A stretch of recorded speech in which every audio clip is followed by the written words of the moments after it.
Welcome to Simplifying AI and Web3. I'm joined here by my co-host, Jad and MG. We're going to talk about the latest in AI Web3 and what does it mean to you as a person, as a business, and as a government entity. MG, Jad, how are we doing today? Great, Ayman. How about you? Good. What topics do we have? Great here. So we're starting off with the hottest topic of the week, which is the Global AI Championship, which was focused on prompt engineering. So this championship took place in Dubai on Monday and Tuesday. The winners are already live, but there was like prizes reaching up to $275K. There were 3 categories, and as I understood, the categories were art, literature, and coding. You didn't have to be any of them, so you didn't have to be an artist, but I saw the results. They were amazing, so much details. I never was able to create such results with AI. And I know for a fact that you, Ayman, was there and created a short video. So I'm going to share a 1-minute video of the overview of the event, and we'll dive deep into it. AI tools more effectively. Dubai hosted the world's biggest AI prompt challenge, in which participants competed using AI tools to create designs, literature, and code, and win an award of $275,000. I observed the participants closely, and they're using AI tools that you and I have access to. They chatted with AI tools in a way that you and I can do.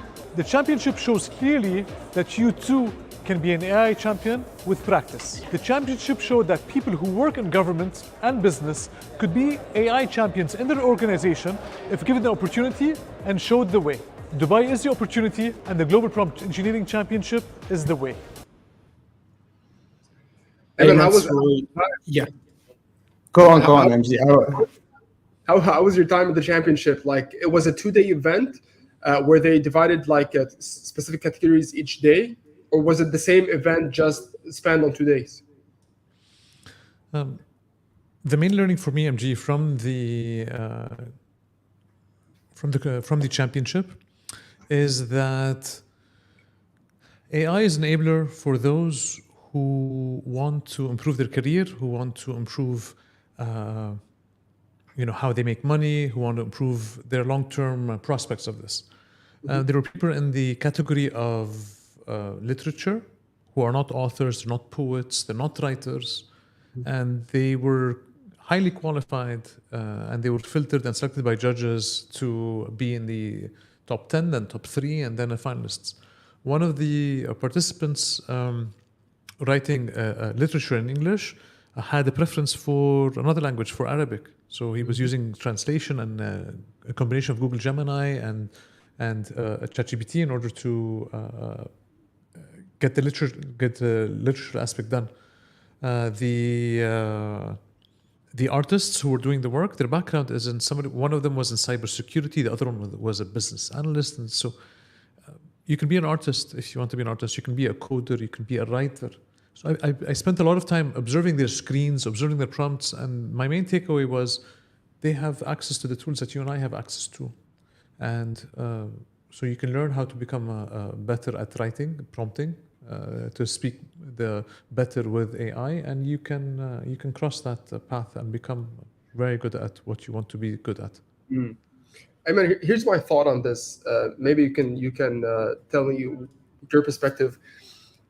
I mean, for me, if I'm talking to or if I'm prompting an AI and I want to get the best artistic outcome in a competition, at some specific level, I need to have some artistic vision, some basic knowledge.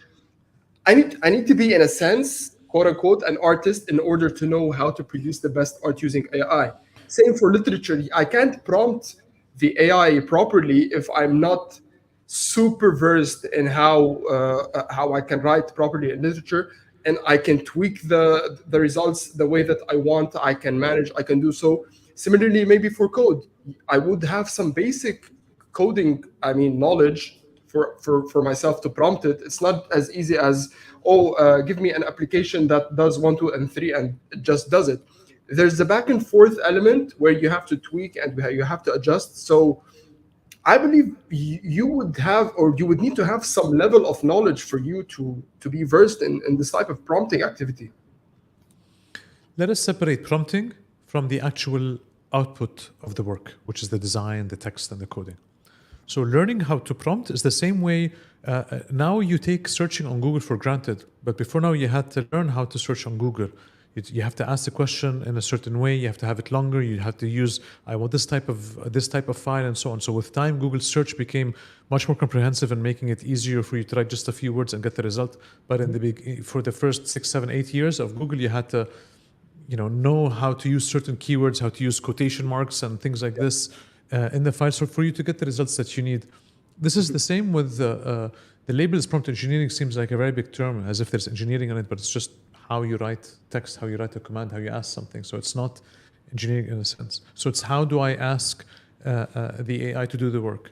It's usually you say you give it a persona. You ask it to assume persona. You are a writer. You are a designer.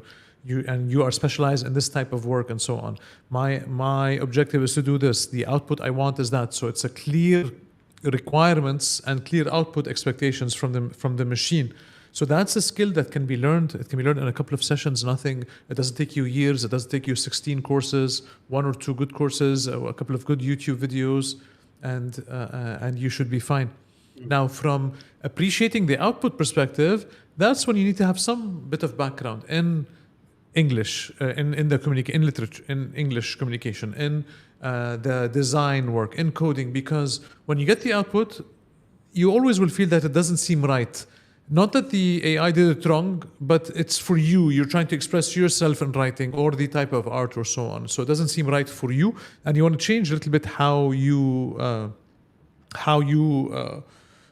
want to express yourself, and this is the type of output there that we're looking at. So that I feel it comes with you from your experience. I'm sure if you're a designer, you're better at appreciating design. If you know how to write very good English, you can better appreciate or modify the output of this. But it doesn't mean that you can't be a serious player in writing, design, or coding. Yeah. No, I do see that. I do agree with some part of what you said. A question about the competition itself: was it judged based on the outcome, or were the judges judging the actual prompts of the contestants? Like, was the final result judged? Is this how you win the competition? So in the global prompt engineering competition, there were certain criteria about quality, the prompts. So they looked at the prompts, what type of prompts that you asked, how many prompts did you need, what were the tools you used, what was the output, how fast were you able to make it. And so they had their own set of criteria, and the judges were specialists in their field. So they're able to look at the output. So they're specialists in their field, whether it's design, literature, and coding, and they're also pro AI. So this way they're able to better judge what's happening. One thing that stood out for me with the participants I spoke with, they always said a recurring theme saying that we only had 10 minutes to give an output. And they're usually at work or at home and they have their time, they can think about it, they can try a few things here and there. They felt that because of the format requires a 10-minute slot for every activity that they're required to work on, they were forced to act quickly, think quicker, use whatever knowledge that they have in order to do this. I think that is definitely helpful when it comes to getting yourself tested well on your capability. Okay. Yeah. No, I see that. But at the end, it's a skill that one can learn, and it can get better with practice, I'm assuming. Is there some sort of talent that one can have when it comes to prompting, or is it just purely technical skills, and the more you practice, the more it gets better? With prompting, I would say there are 2 aspects of this. And I'm basing it on how I learned it. Everybody have their own way of learning. But for me, it wasn't YouTube videos, it was courses. So I paid for courses to learn about how to be better at prompting. and they were courses offered in different countries, so in different cities. So one was somebody based out of San Francisco, and she's always been working on AI for 10 years. Another one, he was based out of India. He was visiting Dubai for a couple of days. The third, so I took a couple of courses, and I went with the paid route with an assumption that things are already filtered and prepared and quality there. And I learned a lot in the beginning, but then I've noticed that with more courses that I'm taking, a lot of it is familiar to me. The amount of things that I'm learning are much, much less. So I know that the learning path, I've completed the learning path from my side. I then moved into, during that process in parallel, I was working on the trying out things. So trying out the prompts, trying out different aspects. And I applied it to my work, whether it's content I asked it to read or to summarize or things I've been trying to do. This is how I was able to test it and see how the tool worked and how did the tool work for me. So those two things in parallel: learning until you feel that you haven't had enough, and then in parallel experimenting and trying and doing the work. Some interesting insights, Ayman. Thank you for that. We're gonna move on to something else. An announcement by Microsoft a few days ago. I felt that they were waiting for ChatGPT or OpenAI to finish their announcement so that they can do their keynote, because they launched a new category of devices which they called Copilot Plus PCs. So basically, what this is it's an AI powered laptop. We saw with Samsung, it was an AI powered device. We got hints, and we discussed last week that Apple is hinting at including ChatGPT maybe as a replacement to Siri, or to be included inside Siri. Maybe it would have additional functionalities inside the mobile phone. But now we have Microsoft fully bringing at the forefront Copilot as the main feature of their new laptops. And they announced two main devices to headline this. So it's the Surface Laptop and the Surface Pro, both of which are powered by Copilot. And they made some interesting claims, especially when they said that these laptops are 58% faster than the current M3 MacBook Air with the M3 chip. So it's a very specific device that they chose, and a very specific chip that it runs. But what it basically is, AI-powered computers. They showed some demos of how they plan on integrating ChatGPT 4.0. They also showed a demo of how a user was sharing his screen, or someone from the team was sharing the screen while they're playing Minecraft, and it just helped him how he can navigate the game and so on. Some additional things that they also announced is a neural processing unit. It's an NPU that can process up to 40 trillion operations per second. I mean, these are crazy numbers, but are we actually using those in our day-to-day lives? Like, do we actually need all that computation when we want to integrate maybe Copilot with Gmail or Copilot with Zoom?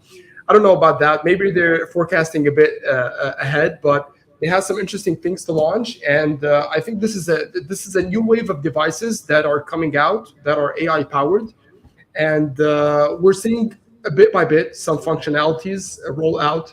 I have a clip of the laptop. I'm going to show it now, and maybe we can discuss after.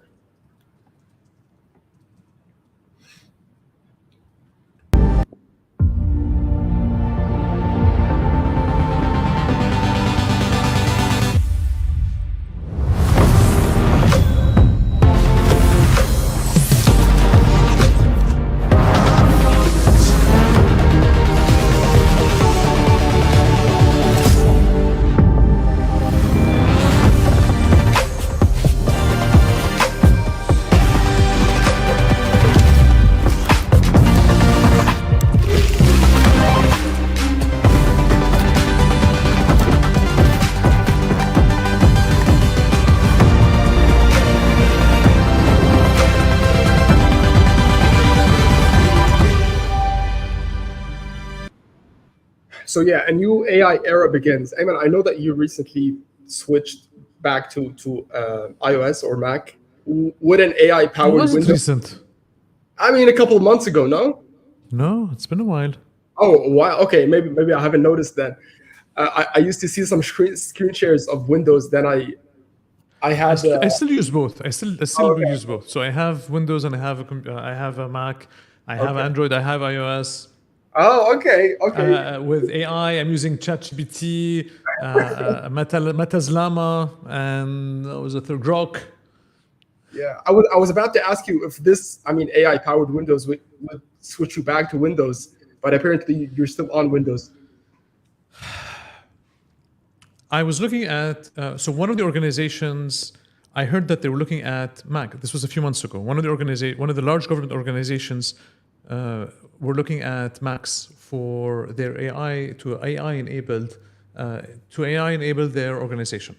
And I was curious why we're looking at Macs for this.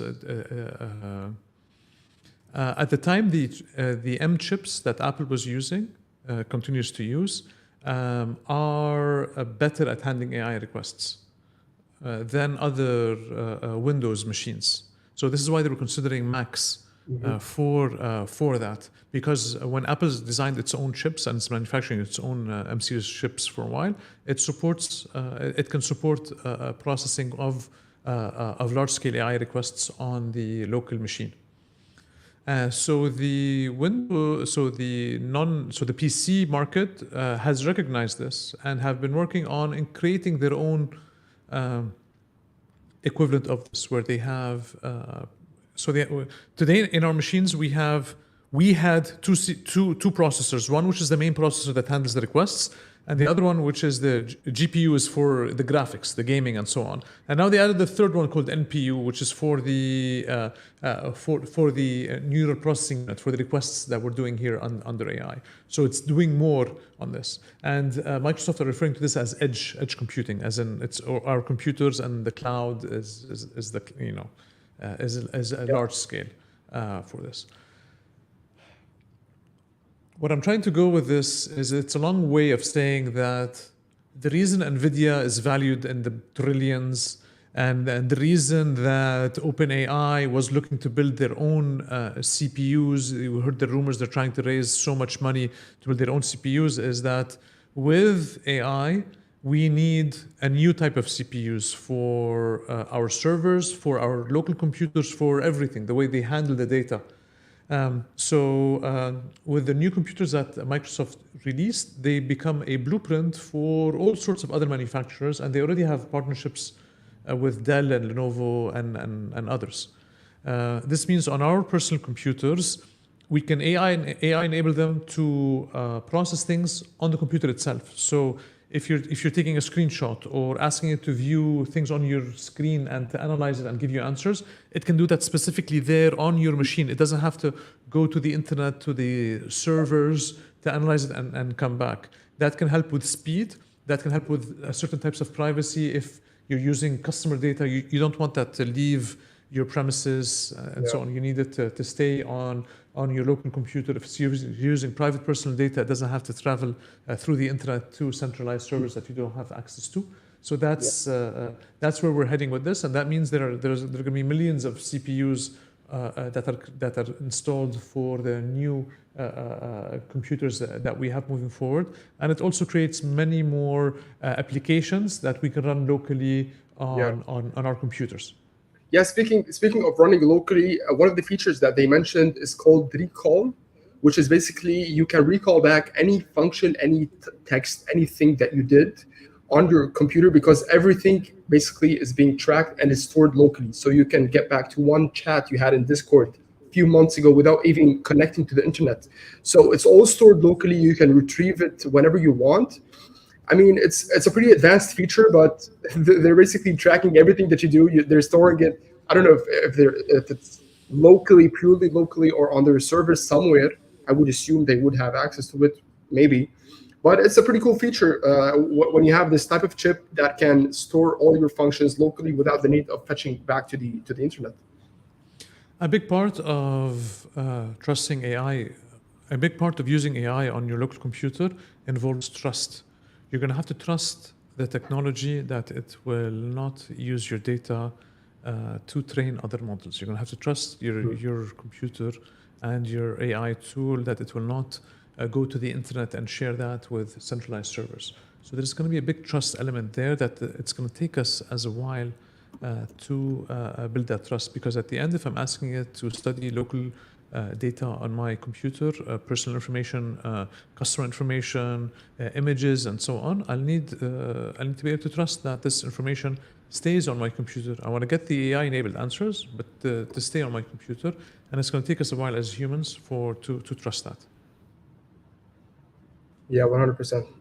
MG, since you mentioned that Microsoft waited for OpenAI's announcement to start with this keynote, is basically for one thing, which is Copilot will have access to GPT-4o. So one of the features is you can share your screen with Copilot and talk with it directly, not typing. You can just talk with your voice.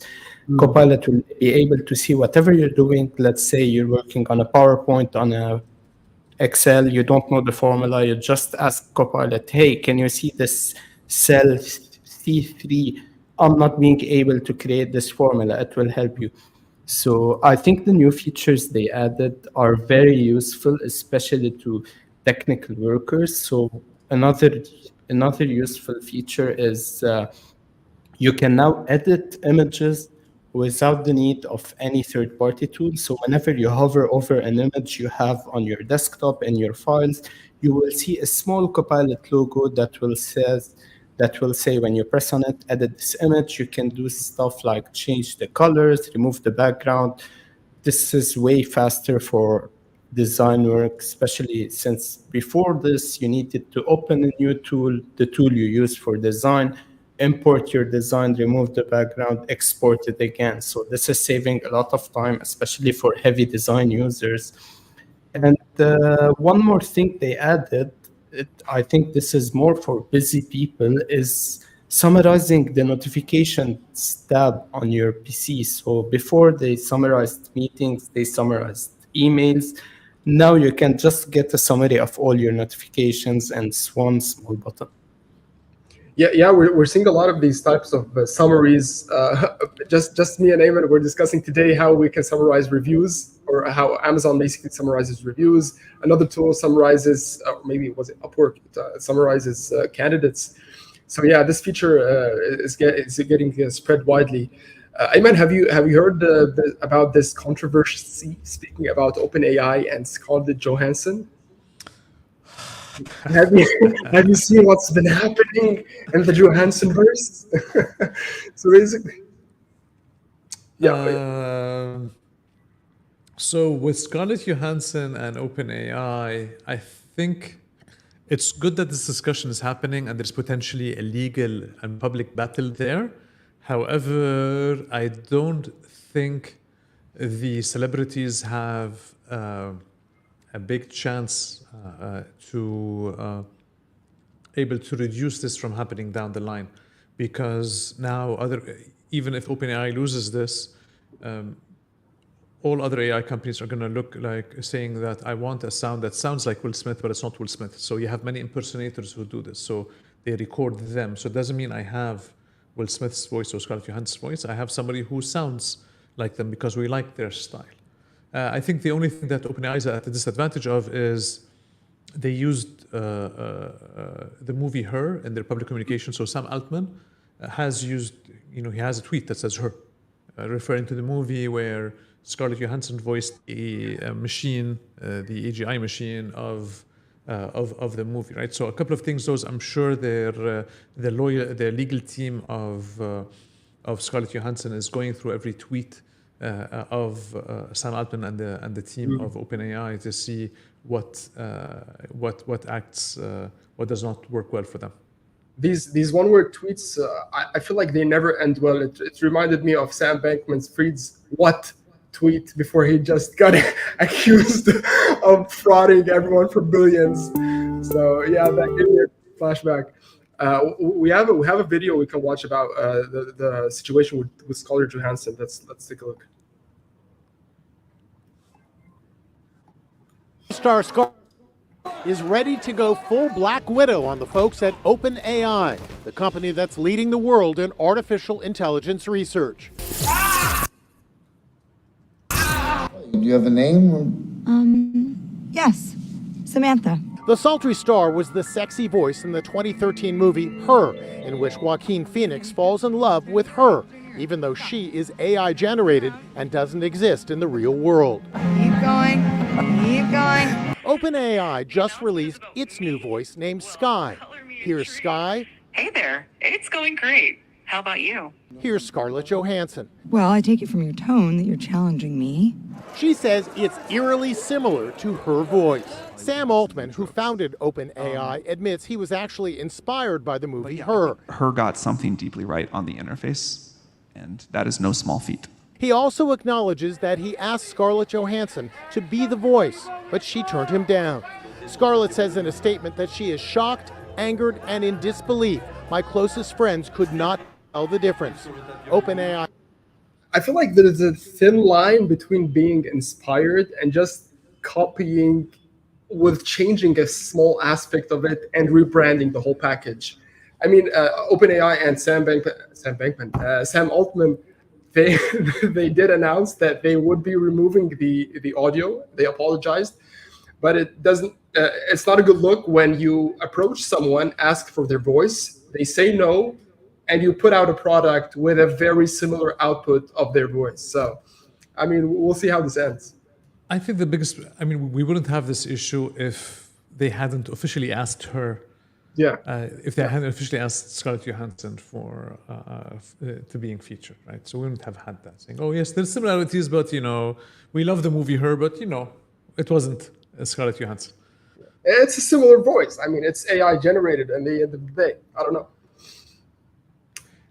It reminded me of how in some movies you have a character, he's obsessed with a girl, so he ends up the 2 or 3 that he dates after that are the same blonde hair, the same type of skin, the same height, or so on. So it's the similarity of that. So this is the vibe I'm getting. Yeah, 100%. Yara thinks that Scarlett is the AI and the voice is real. Wow. That's her take on things. We're living in a simulation. Yes, we are living in a simulation. Nice. All right then. So thank you for joining us today. These are the topics that we've had for you.